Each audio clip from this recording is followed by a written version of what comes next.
We are refereeing on the Hellenic League. I put my name forward, somehow I've been picked. Be a great test. Wow, that is a different level. Good morning, good afternoon, good evening, wherever you're watching from, and welcome back to another episode of Behind the Whistle. My name's Eric, I'm a level 5 referee here in England, and I take you in the day in the life of what it's like to be a referee. In today's match, we'll be going through my pre-match preparations, some highlights from the game, my immediate post-match thoughts, and then we'll be analysing and reviewing all the key decisions from the game afterwards. I think you guys are going to enjoy this episode. Lots and lots happened. We had 2 penalty decisions, 5 yellow cards, a potential red card, so there's a lot to dissect. So who am I refereeing? Chipping Sodbury versus FC Stratford. We are refereeing on the Hellenic League Division 1. Now, for those of you that don't know what it means, this is what it means. At the moment, I'm a level 5 referee, which means I'm able to referee on the Gloucestershire County League. Usually, only level 4 referees who are part of the National FA are able to referee at step 6. However, unfortunately, this weekend, there is a shortage of referees, so promotion candidates from level 5 to level 4 are being given the opportunity to referee on the league. I put my name forward, somehow I've been picked. I'm also getting observed on the game for my first assessment for my level 5 to 4 promotion, so today is just a massive game all round. And one of the big pluses for refereeing at this level is you actually get 2 assistant referees, so excited for that. Oh, I'm looking forward to it, man. New level, it's crazy. Like, just opportunity after opportunity recently, which I feel so blessed by. Be a great test. One of the guys on the line is super experienced, I believe, and one of the other guys is a bit younger, a bit newer. So a real nice mix, a good team to go out with. My thoughts for the game before I start the match are basically just referee as I normally do. I don't want to change too much just because I'm refereeing a different level. I'm going to go in there, I'm going to be calm, I'm going to give decisions with confidence, I'm going to be approachable and personable with the players, and I'm going to manage the game as I see that it needs managing. Never even have an opportunity to ref it, never mind get observed on it for our promotion at the end of this season. Anyway, I need to grab some food and grab a drink. Thanks for coming along on this journey with me, guys, and I'll see you when we get to the ground.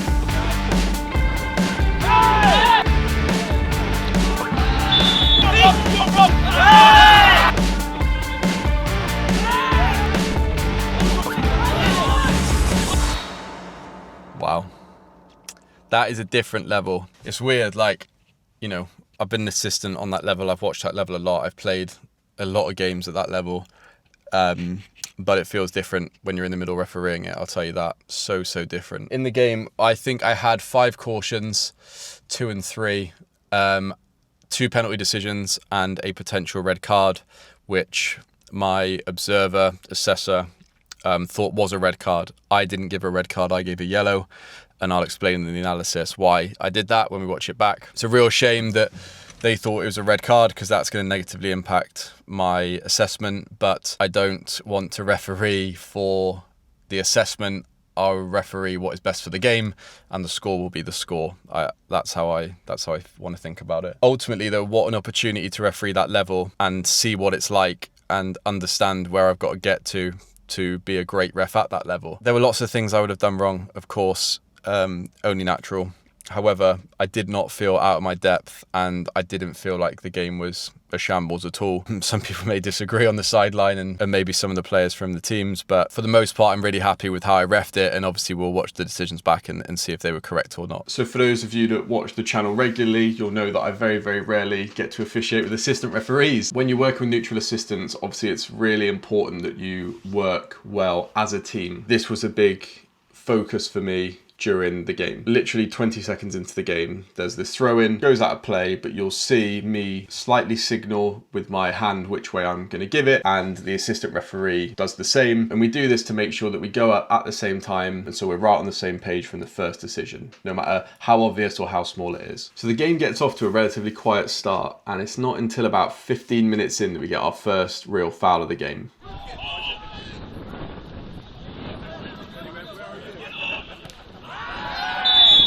Unfortunately from the camera you won't be able to really see the tackle as I'm blocking it off. For me, the yellow defender has just tried to block the cross and has ended up being a little bit late on the black and white attacker. First foul of the game, it was borderline reckless, but I felt as though with it being the first foul of the game, there was no real need for a yellow card. It wasn't bang on reckless. It could have been classed as careless or reckless, so I figured a word would suffice here. I didn't go over to the black and white attacker because I knew that he didn't need treatment. I asked him verbally from afar, do you need treatment? And he said no. So that's why I've not gone over to check on him, because he'd spoken out verbally whilst he was on the floor. Shortly after that, we get this foul. As you can see, the player in yellow has been very smart in getting his body in between the defender and the ball. And although you'll hear people saying that it's shoulder to shoulder, you'll see that he actually puts his shoulder into his back. But the yellow player's been very clever about getting his body in between the ball and the defender. But this is a foul. It's a shoulder in the back. And this was a big difference I noticed at this level, is the players are a lot smarter in terms of their football. They're trying to gain those little 1% that you just don't really get on a Sunday league match. We then get probably the biggest decision of the match, a potential red card for Dogzo or something else. Let's take a look.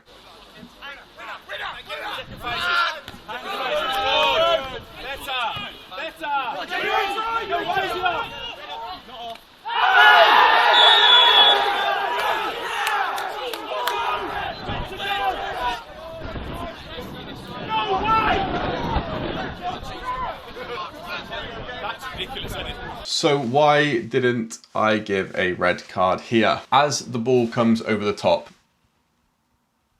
I have to break right because the long balls come too quickly and I don't have time to break round left. So I've had to break right to try and get an angle. From the challenge, you can see that contact is foot to foot. So for me, serious foul play was off the cards. It wasn't even something that I thought about. It was just a reckless challenge. You'll notice that the striker gets to the ball first, right? So he makes that touch on the ball first. For me, in real time, as the striker has taken that touch, I don't believe that he's going to get to that ball in time and regain control of the ball. And when we think about Dogzo, denial of an obvious goal scoring opportunity, there are 4 things that we have to consider. 1 is the distance from goal. Now, obviously he's on the edge of the box, so it meets that criteria. 2 is defenders. Are there any covering defenders? And you'll be able to see from this freeze frame that he has passed all of the defenders currently. 3 is direction, so the general direction of play. Is play going towards goal? Well, his touch is slightly away from goal, but it's still in the general direction towards goal. And then control. Does he have control of the ball? And is he likely to regain control of the ball? For me, this was in doubt. And if I'm going to give a red card for Dogzo, there for me needs to be no doubt when I'm going through the criteria of what meets Dogzo. There'll be lots of you that agree, there'll be lots of you that disagree, as I've sent this to a few people and it's really split the room. Whether the decision is right or wrong, I don't think we'll get to. My observer believed it was a red card, my mentor and my coach believed it was a yellow card, and then I've shared it with a few referee groups that I'm part of and they're pretty much split. Is the decision right or wrong?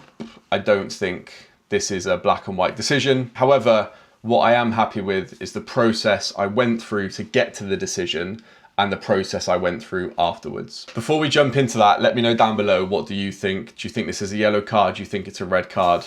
And if so, why? So first thing I'm really happy with is obviously the yellow players were running in, obviously asking for a red card, and I've done very well to tell them to move away so that I could isolate the player.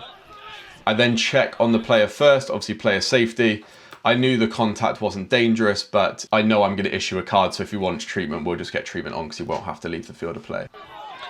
I then call the physio on and I isolate the goalkeeper so that there's nobody around whilst I issue the card. After I issue the card, I isolate the yellow captain to explain to him why I've given a yellow card over a red.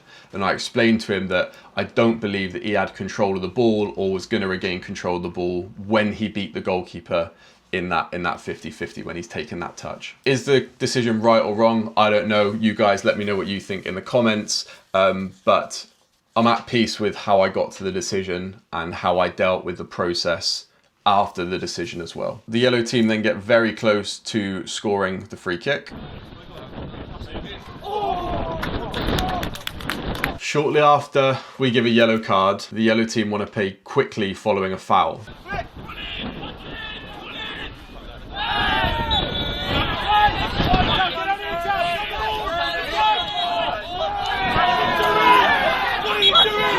You'll hear the reaction is not happy. The reason I didn't allow him to play quickly is because the ball wasn't where the foul occurred, right? The ball had gone back about 5-6 yards. And so that's why I blew my whistle not to allow them to play quickly from here. And yeah, you may not think it makes a massive difference, but by them bringing the ball back 5 yards, it allowed them the angle to be able to play the pass. And in the laws of the game, it states that the free kick must be taken from where the foul occurred. That's why I stopped play. Could I have let it go? The black and white team weren't appealing to not let them play from there, but I just had this dogzo situation. The game was already heightened, and for me, it was an opportunity to slow the game down and make sure that things were done correctly. This is an example of something you'll have to deal with at a better level that I never ever deal with in the parks on a Saturday afternoon. So from this corner, you'll notice these two players here have an interaction, basically. And as that ball comes in, the ball runs into him and falls down to the floor. For me, this is never a foul. The defender is just standing his ground. But again, it's just an extra thing to deal with. You would never, ever see this at grassroots. People do not stand their ground, run into people, fall over. Like, everybody's just looking at the ball, trying to header it. You don't have this type of defending at lower levels. And so it presents an interesting thing to deal with. It's just another dynamic you got to learn. I wave it away and just tell him, like, mate, you just ran straight into him. He's allowed to stand his ground. But yeah, it's just an extra thing to deal with. Shortly after that, we then get a penalty decision.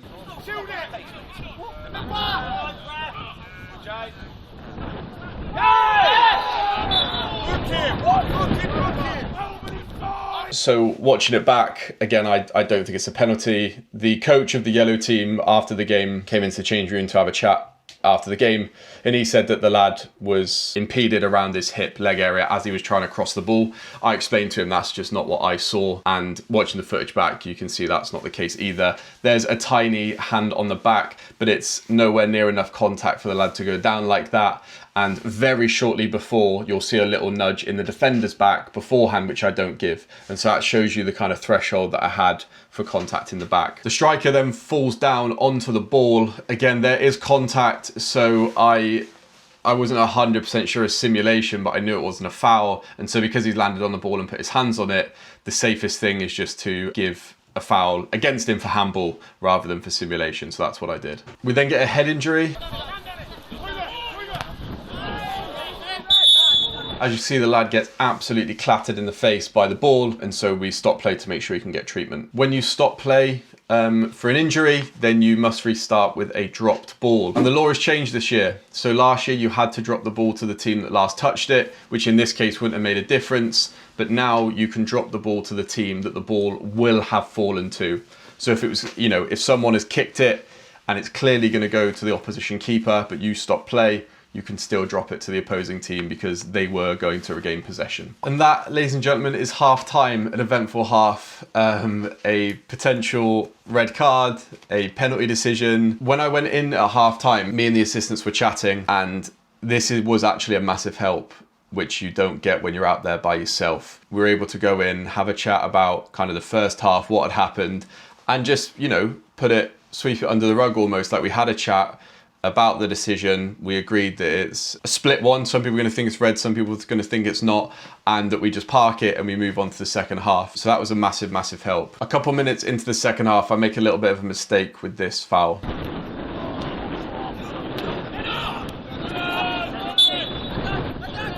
So they've gone up to challenge for the ball and the lad's missed it and it's hit his arm. One, it's mistakes. I'm not even sure this is handball. Like, there's nothing unnatural about putting your arm up, onto somebody to header the ball. And two, what is the point in blowing for the foul, because the ball has fallen to the yellow team anyway. My depth perception was a bit skewed at the time because I thought when that ball bounced that it was going to fall to this player here. As you can see, by the time I blow, that's not the case. He's got to the ball, so that's on me. There's no need for me to blow up for a foul there. One, I'm not sure it's handball, and two, I should play the advantage for them anyway. We then get our first yellow card of the second half for this challenge.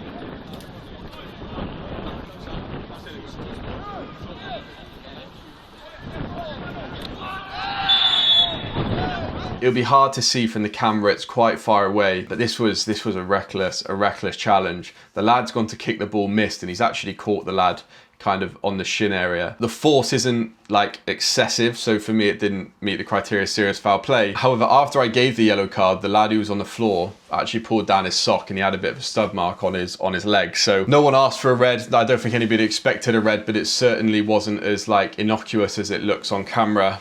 It was actually quite a bad tackle. We then get this situation out on the far wing.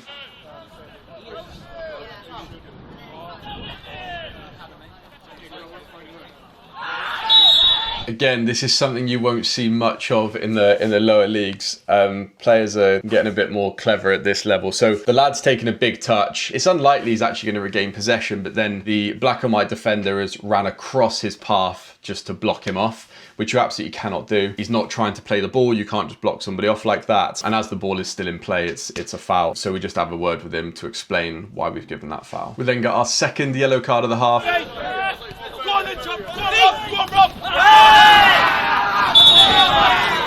I'll be honest, in real time, I wasn't actually sure he had touched him. However, my assistant flagged for the contact, obviously with it being on his side. So if there was contact, I was certain that this is a reckless foul. Obviously, he's coming with studs up. He is quite high, but the contact is foot to foot. So serious foul play didn't really even come into my mind. So this is a yellow card for reckless play. We then stop play for another head injury.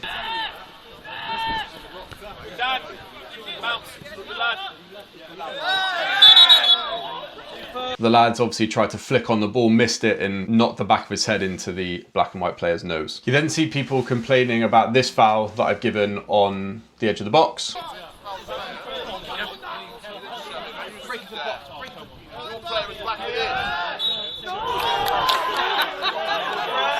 Now, I explained to the players in real time that he'd kicked through the lad's foot to win the ball, and there's contact on the back. So those two things together are enough for me. There's enough contact there to give a foul. We then get our third yellow card of the half.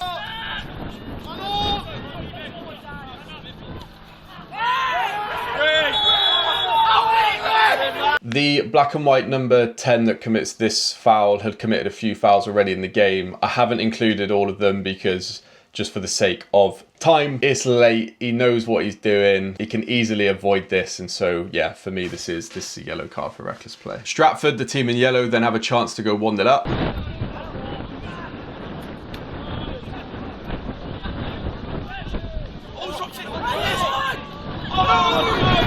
We then get our final yellow card of the half for this challenge.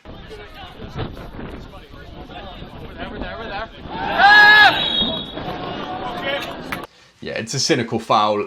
He's deliberately brought him down. This is, I think, the 90th minute at this point, and so it's a mixture of reckless and like foul tackle, just deliberately tripping somebody up. And so yeah, that's why I've given a yellow card. And then in the 94th minute, we get this penalty decision.